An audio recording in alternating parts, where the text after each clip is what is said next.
Well, this is a perfect storm for the snow industry, especially the snowmobile trails that rely on the natural stuff. This is the perfect consistency too, a nice powder bomb for everybody. The snow doesn't move until tomorrow. It's nice and quiet tonight. It's just bitterly cold out there, down to 24 below zero in Saranac Lake and almost 20 below in Newport and Stowe right now.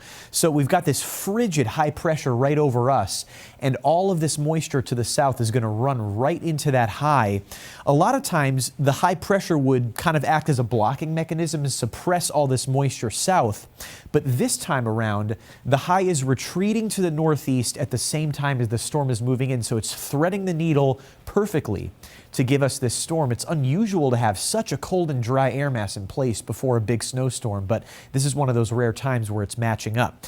And another reason that we're seeing the moisture kind of win out is because we've got a tap from the Gulf of Mexico there, and look at all that south wind just running into that rain there in southern Mississippi, and it's just feeding into this storm as it moves up to the northeast. So tomorrow morning, nice and dry.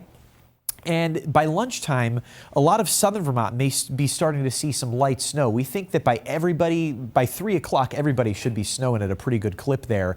And the heaviest snow will move in between 5 and midnight. So that's when the snow rates could approach 1, maybe 1.5 inches per hour of pure fluff. And then after midnight, the heaviest part of the storm moves east. So the snow will become lighter into Monday morning. There may actually be not a whole lot falling out of the sky in some places first thing Monday morning, but the storm is not done yet. We still have all this wraparound moisture to come in. So by midday Monday, the snow picks back up. The Monday evening commute looks very snowy at this point, and we'll probably add up another 2 to 4 inches throughout the day on Monday of very fluffy snow. And by Monday night, this is 11 o'clock, just some leftover upslope snow. And by Tuesday morning, you got any appointments or anything that you've got to go to, cleanup should be well underway, and we're not talking about snow falling out of the clouds on Tuesday morning. So this snow map, remember, these are totals by Monday evening. This is a long duration event, 24 to 30 hours of snow for some folks. And we've bumped things up a little bit. We brought the 8 to 12 inch zone all the way up to the Canadian border. But I'd say if you're in like Messina or Ellenburg or Chazy, it's probably closer to the 8 inch mark rather than 12 inches. But then when you get toward the pink here, Essex County, New York, southern Clinton County, that's 12 to 18 there. I implore you to look at the ranges though. Don't think 12 to 18 means I'm getting 18 inches of snow. You could very well get 13 or 14. And the pink shading is the areas we think will have a lot of totals in the 14 to 16 inch range, probably less so than 17 or 18. But Burlington and Plattsburgh in the 8 to 12 inch zone, we like it there. Same thing for the Northeast Kingdom. 12 to 18 is more of a slam dunk as you go south. Rutland, you're in the 12 to 18. I would kind of lean on the lower end of that range.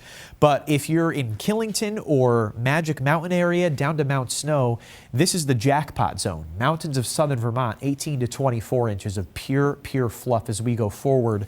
Most of I-91 from Lebanon to Brattleboro can expect 12 to 18 inches as well. And again, what do we mean by dry versus wet snow? It's all about the weight.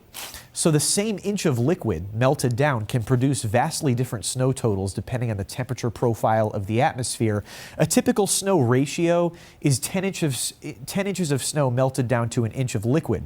Heavy wet snow could be more like 5 inches to an inch of liquid. We're expecting something more along the lines of 20 to 1, which weighs a lot less, 3 pounds per cubic foot versus 20 pounds per cubic foot. So that's why we're not worried about power outages, and cleanup shouldn't be all that bad. I mean, it'll be a lot of snow. You got to use a snow blower for sure, maybe the leaf blower in your car because it'll be so powdery. But once this storm blows by, we don't have really anything in the 10-day forecast in terms of big storms. It's just teens, lots and lots of cold through the end of January, and then by the time February rolls around next Sunday, we may be back into the 20s by then. That'll feel nice and balmy.